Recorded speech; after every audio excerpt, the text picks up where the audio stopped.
जय हिंद बच्चों, कैसे हो? उम्मीद है अच्छे होगे। स्वागत है एथलीट क्लास 9th में। तो बच्चे आज हम कक्षा 9 की गणित अध्याय 7 त्रिभुज की प्रश्नावली 7.2 का इंट्रोडक्शन वीडियो लेके आए हैं बच्चे। इसके अंदर क्या होता है आपको ऑलरेडी पहले से ही पता है कि हम बताते हैं कि प्रश्नावली के लिए आपको कौन सा टॉपिक्स आना चाहिए, ठीक है, किसके टॉपिक्स के बारे में थोड़ा सा आपको नॉलेज होना चाहिए और उसको हम बताते भी हैं। ठीक है, तो चले शुरू करते हैं वीडियो। तो प्रश्नावली 7.2 के लिए बच्चे आपको पता होना चाहिए त्रिभुज के प्रकार के बारे में। ठीक है, त्रिभुज के प्रकार कौन कौन से होते हैं बच्चे, उनकी भुजा के आधार पे। ठीक है, त्रिभुज के प्रकार दो तरीके से, एक तो है एंगल के आधार पे, कोनों के आधार पे, एक है उसकी भुजा के आधार पे। तो भुजा के आधार पे त्रिभुज कौन से हैं बच्चे? 3 तरीके के होते हैं। उसमें से मेन जो है, जो इस प्रश्न में यूज होगी, वो होगी समद्विबाहु त्रिभुज के बारे में। तो हम बता तीनों देते हैं, पर मुख्य आपका जिसका प्रयोग होगा प्रश्नावली में वो समद्विबाहु के बारे में होगा। तो सबसे पहला समद्विबाहु त्रिभुज। समद्विबाहु समद्विबाहु त्रिभुज,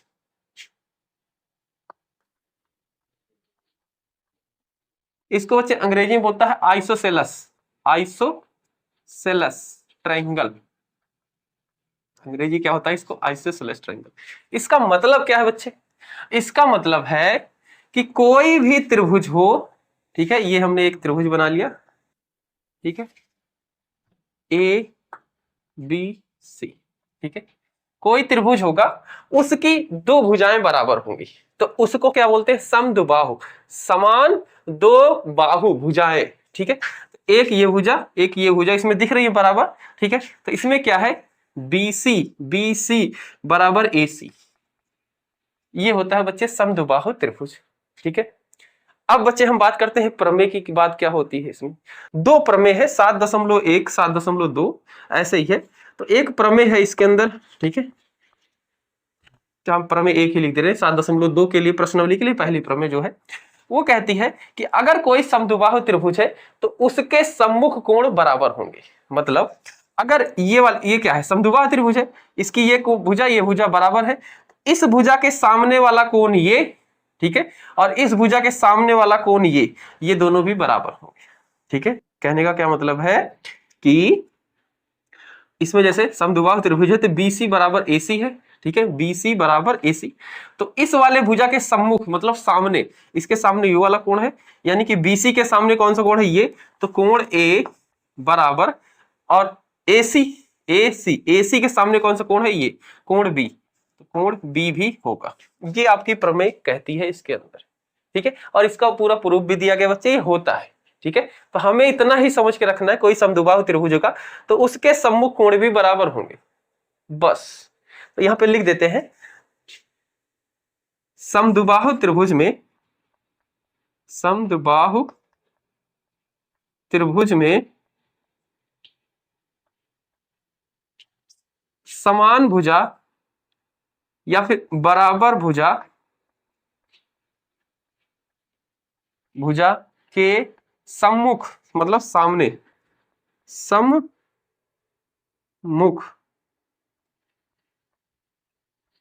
कोण बराबर होते हैं, सम्मुख कोण बराबर होते हैं। तो ये बच्चे आपकी प्रमेय है, जो आपकी पहली प्रमेय है, और उसका मतलब मैंने समझा दिया। ठीक है, दूसरी प्रमेय क्या है? इसी के अंदर दूसरी प्रमेय जो आपको पता होनी चाहिए वो कहती है इसी का बिल्कुल उल्टा, इसी का बिल्कुल उल्टा। ठीक है, कि अगर किसी त्रिभुज में, समद्विबाहु त्रिभुज में या फिर किसी त्रिभुज में दो कोण बराबर होंगे, दो कोण बराबर होंगे, तो उनकी सामने की भुजा भी बराबर होगी। ठीक है, ठीक है, यदि इसको एक बना देते हैं छोटा सा ट्रायंगल हम यहाँ पे त्रिभुज। ठीक है, अगर इसका कोण इसके बराबर है, इसको नाम दे देते हैं ABC। अगर ये कोण इसके बराबर है, ठीक है, ये कोण इसके बराबर है, इसके सामने की भुजा ये, इसके सामने की भुजा ये भी बराबर होगी। मतलब अगर कोण A बराबर है कोण C के, ये बराबर है, कोण A के सामने भुजा क्या है? BC, BC भी बराबर होगी किसके? कोण C के सामने कौन सी भुजा है? AB, AB, ये कहता है दूसरी प्रमेय।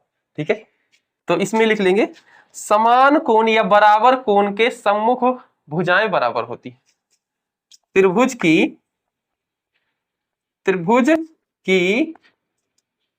बराबर त्रिभुज के, के बराबर कोण के सम्मुख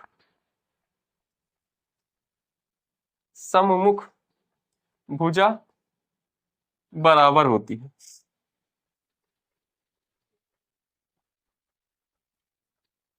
बराबर होती है। ये है बच्चे आपका दूसरी प्रमेय और उसका मतलब और उसकी जो थ्योरम है वो। ठीक है, उम्मीद है बच्चे समझ में आ गई होगी बात। तो मेन चीज तो ये थी बच्चे, ठीक है, इसको नोट कर लो शॉर्ट में या फिर स्क्रीनशॉट ले लो। उसके बाद बच्चे समबाहु त्रिभुज के बारे में बताते हैं बच्चे। ये समद्विबाहु त्रिभुज था, ठीक है, ओके।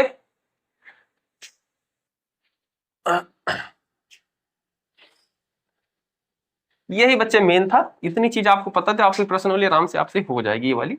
पर थोड़ा सा हम ये भी समझ लेते हैं कितने तरीके के त्रिभुज भी होते हैं, उनको भी पता होनी चाहिए नॉलेज के लिए, बट इस प्रश्नावली के लिए इतना आपको पर्याप्त है, ठीक है। तो अच्छा, समबाहु त्रिभुज क्या होता है? अगला प्रकार त्रिभुज का समबाहु त्रिभुज, ठीक है। इसको बोलते हैं बच्चे equilateral triangle, equilateral triangle, equilateral triangle. ये क्या होता है बच्चे? समबाहु मतलब समान भुजाएं, ठीक है। तो एक ट्रायंगल हमने बना दिया ये, ठीक है, ए बी सी। इसकी क्या है? तीनों भुजाएं एक दूसरे के समान है, ये वाली भुजा इसके बराबर, ये वाली भुजा इसके बराबर, ठीक है। तो ऐसा त्रिभुज जिसमें मान लो ये हो गई ए बी भुजा बराबर हो इस भुजा के, बी सी बराबर हो ए सी, ठीक है। ऐसा हो तो उसको बोलते हैं समबाहु त्रिभुज, ठीक है। एक होता है बच्चे विषम बाहु, विषम बाहु त्रिभुज, ठीक है, त्रिभुज। इसको अंग्रेजी में बोलते हैं स्केलन ट्रायंगल। ये क्या होता है बच्चे? अगर कोई त्रिभुज है, ठीक है, और उसकी सारी भुजाएं अलग अलग है, मतलब ये जितनी है वो बिल्कुल इतनी इसके बराबर नहीं होगी और ये इसके बराबर नहीं होगी, मतलब उसमें क्या है, तीनों भुजाएं अलग अलग होंगी, ये 4 सेंटीमीटर, 5 सेंटीमीटर, ये 6 सेंटीमीटर, तो अलग अलग है, तो उसको बोलते हैं विषम बाहु।